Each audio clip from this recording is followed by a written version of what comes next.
Welcome to the Success IQ podcast, the show for entrepreneurs that want to create and live an exceptional life. I'm your host, Geoff Nicholson, and this is episode 90.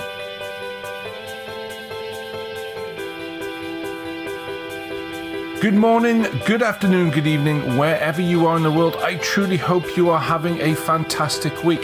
So, as usual, we have got a great guest this week, Todd Palmer. Now, Todd is a renowned thought leader, CEO, executive coach, and author who is committed to improving lives. As a successful entrepreneur and business owner, he works with both individuals and companies to support corporate growth, foster business startups, and guide leaders in the areas of talent management, workforce planning, and organizational development. As the CEO of a 6-time Inc. 5000 company, Todd knows the struggles that businesses face around the areas of people, cash, strategy, and execution. Through his firm, Extraordinary Advisors, Todd is able to guide leaders into programs to sustained profitability. So, Todd, welcome to the show. Hi, Geoff. How are you today? I am really good, my friend. Really good. Really looking forward to some inspirational and empowering conversations with yourself. Excellent. Well, it's an honor to be here, and I'm happy to get started. Fantastic. So, Todd, before we get really into the nitty-gritty, so to speak, can you give us some backstory of what's brought you to this point today? Absolutely. So, I was a young entrepreneur. I started my first business at the age of 27, and it was really a unique spot in time and place in American employment history. The country was at full employment like it is today. And I started basically with a small loan from a friend and on credit cards, and we turned a profit by day 72. So it was really a unique spot to be in, because if I could find companies wanted to engage our services. Pivoting forward, we had some really tough times in the mid-2000s. And then we were able to turn that business around and make the Inc. 5000 6 times as one of America's fastest growing companies as diversified industrial staffing. Since that time, I still own the company, but now I've really transitioned my career into speaking, into coaching, and trying to help other entrepreneurs grow and scale their businesses, or even help them turn those businesses around in some cases. Wow. Okay. So there's a couple of really cool things there. Obviously, you must be a very determined and motivated person to do that so quick. What do you think was if you want, in some ways, the secret sauce to your success in doing that? Well, in going back and wondering, why did I want to become an entrepreneur? What was my motivation? And I think, and a lot of entrepreneurs, if they're honest with themselves, they want to prove something to someone. They either want to prove something to, a family member or a parent or someone in the world who said they couldn't do something, or even if they want to prove something to themselves. And, I look back upon my career, there was a lot of people like that in my life I wanted to prove things to. But first and foremost, I wanted to prove to myself that I could do it. And I thought I had some ideas, and I was a young guy. I could make it happen. And probably one of the biggest, what I thought was one of the biggest things that was most exciting for me was the early success the company had. But unfortunately, that also gave me a false sense of security and created this ethos within myself to think, wow, I've got everything figured out. I'm going to make this business, skyrocket.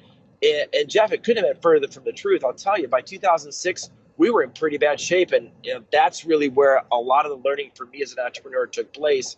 And, it was to the point where I had to make some big changes. And those were some tough times.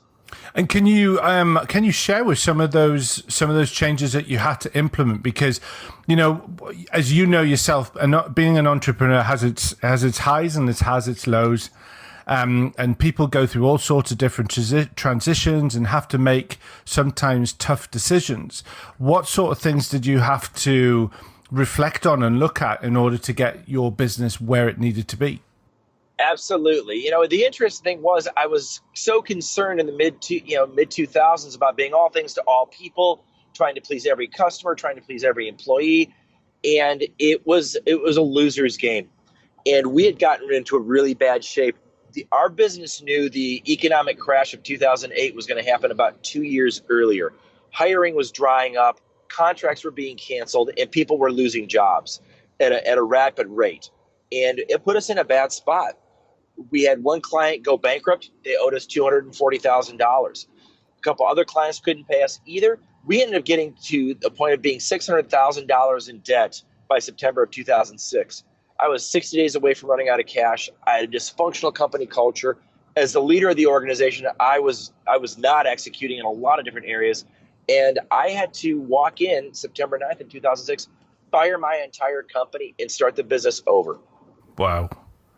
Okay. So that was something that sort of as in, okay, triage, this is what we need to do in order to keep the business going? Or were you looking at doing your business, running your business in a different way? What was sort of the thoughts behind that? The real thought, going back to your question, is it wasn't necessarily really a triage situation to stem the bleeding. It was more the fact of the limb was gangrene, to use a medical term.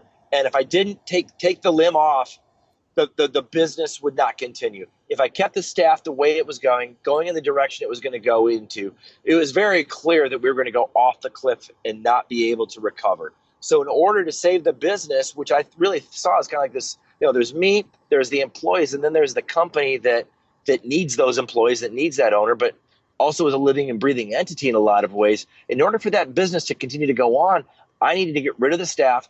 I need to get back involved, more involved in the business, and I needed to make some different changes. And those changes really pivoted off of being a general staffing provider, being a generalist, to becoming very niche specific in a very key area where there was an increased demand and a diminished supply versus being all things to all people. Yeah. Okay. So when you were going through that, how did your mindset change? What sort of things were you having to do, I guess, in your own personal life in order to make those big changes, to make those shifts? That's a great question. The first thing I do is I had to look in the mirror and realize how we'd gotten there. As the leader of the company, I did allow the company to get that far into debt. I did allow the employees to carry on certain behaviors that weren't productive for the organization. So I had to change me first and foremost. I had to recognize that I couldn't be the oracle. I couldn't get over my imposter syndrome until I addressed it. It's almost like someone who's got a substance issue saying, hey, my name is Todd and I'm an alcoholic. I've got to change. Well, my name is Todd and I'm an entrepreneur suffering from an imposter syndrome. I've got to change that. Second difficult conversation was, I had to sit down with my family and have a conversation with them. I was a single dad. I had to talk to my son and explain to him that maybe life was going to be different now for a while. We couldn't maybe do some of the things we once did. I had to talk to my significant other, explain to her the mistakes I made, own up to those mistakes, and ask for her support in getting more engaged with the business. I had to talk to customers. I had to talk to employees. I had to talk to my bank. I had to go in and have bank meetings where they basically said, we're going to take the business from you. Okay, fine, take it. Well, I'll walk away. Well, we don't know how to run your business. Well, you're in the bank. We're in the banking space. Well, if you work with me, I'll do a personal guarantee workout, and I will pay back all the money that I owe you. But I need more time. And having those difficult conversations. So it was basically brutal, difficult conversation on top of conversation on top of conversation with not only shareholders in my life but stakeholders in my business. Yeah. And I suppose one of the interesting things is this imposter syndrome comes up quite a lot. And it's, it's whether it is, how can I be here? Why will anyone listen to me? What sort of, can you give any strategies that helped you overcome that? Because I hear it on a day-to-day sort of conversations with people about these are the things that are stopping them from moving on. Oh, for sure. And I think there's two big components that were really vital to me. The first one is when I was in my worst spot and I couldn't afford it, I went out and hired a coach. I went out and hired somebody with a lot of industry experience, a lot of business knowledge, who couldn't really afford, but I knew that I didn't have all the answers. So I hired a coach, and he helped me with a lot of the strategic and the execution and the cash pieces of the business. But the other part of it really, and one of the things that he taught me, as well as some of the reading I was doing at the time, one of the best books I ever read was Good to Great by Jim Collins, and it was the Stockdale Paradox of, here's your brutal reality. Your brutal reality is this. Now, you can have an optimistic attitude going into your brutal reality, but you just can't take optimism alone. And that really required me to recognize that failing is part of any process in life.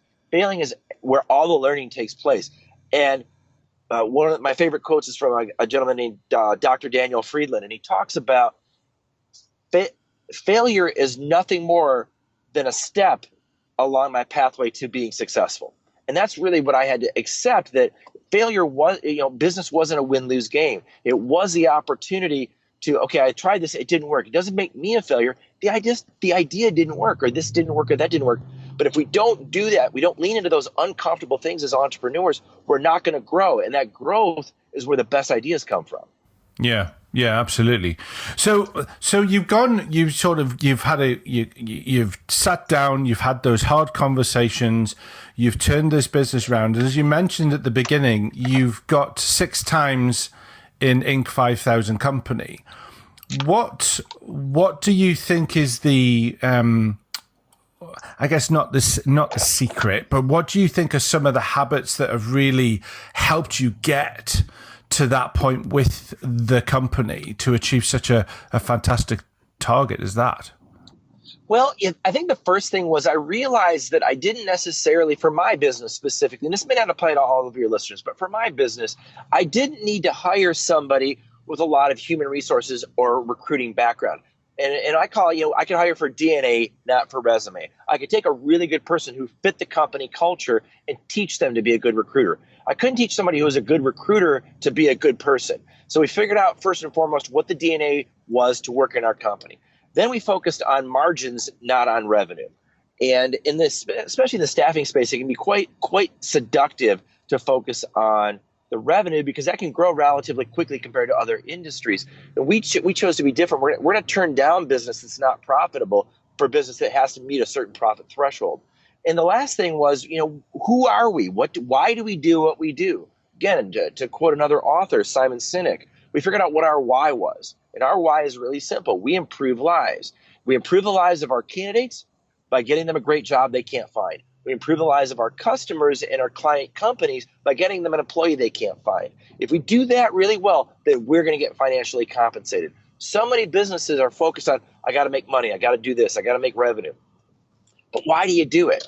But if I can help a person who's working a second shift job get a first shift job opportunity so they can spend more time with their young family, that's a great reward. If I can help a company figure out how to get an employee they can't find on their own because they have depleted resources or limited resources, and they can go out and people in their organization now don't have to work overtime or 70 hours a week because they found a new person to work alongside them. Everybody can go home and spend a little more time with family. Then that's a win for me. And we don't work for free. We should be compensated for making that connection. Yeah. No, that's amazing. I love that hire for DNA, not resume. I think that's brilliant. So that very much is looking at it's because I think sometimes there's a lot of companies just go, wow, that's a great CV, let's get him in, without really looking at the ethos, isn't it? It's like a round, a square peg in a round hole or a round peg in a square hole? But you get the idea. You're not bringing in, quite often you'll see sports teams bring in these people that look great on paper, but they just do not fit with the way the team plays. And there's friction and conflict. That's a great comparison. You take a look at a football team or a soccer team, and the guy's a great athlete, but he's a cancer in the clubhouse. That's why he's been on 3 teams in 5 years. Yeah, because it's the individuality does not necessarily always make the whole. Sometimes they're just not that sort of thing. So for you, that's a really important part of your company ethos and culture. Well, and it really is, and especially now in 2018, we're in a battle for talent, and companies have to understand that you've got to have a great culture that people want to work in because employees have plenty of job opportunities regardless of their skill set. And I'm actually going to do a speech in Florida in a couple of weeks where I'm going to talk to companies about that DNA versus resume mentality. Companies can't find enough of the right people. Well, can you tell me what the right person is to your organization? And if they don't have that experience, but they have that DNA, they have that cultural fit, are you willing to train them? Because if you're not, somebody else is. You've got to pivot and shift. It's not the days where you can just plug and play anymore. Yeah, and I suppose then that also looks at that really interesting part of those people who are starting their businesses up let's say, the entrepreneur that's just starting out, how important do you feel that it's to get the company ethos and culture looked at the beginning rather than before they start hiring people? So, at that sort of, oh, I'm working for my own, okay, now I need to hire some people. Do you think it's really critical to get that right at the beginning of the hiring process as the company grows? Or do you think it's possible to create that further on down the line? Well, I think really the entrepreneur needs to take a look first and foremost. Are they looking to build a company, or are they simply looking to build themselves a job? Either is fine. There's no right or wrong answer. But if you have the entrepreneur who does want to build a company and they've got to recruit and attract talent, that talent, especially the millennial talent, is going to ask them, why should I work for you? And they've got to have a good answer. Not that we've got great benefits or we offer great vacation time or our pay is outstanding, but what is your vision? What is your purpose? What is your mission and passion? And that really does come, especially for the early stage entrepreneur, from the individual. What I've seen happen over the course of time as the organization grows, then that organization then becomes its own entity. It has its own DNA and its own culture. And the entrepreneur often has to go back and revisit the mission statement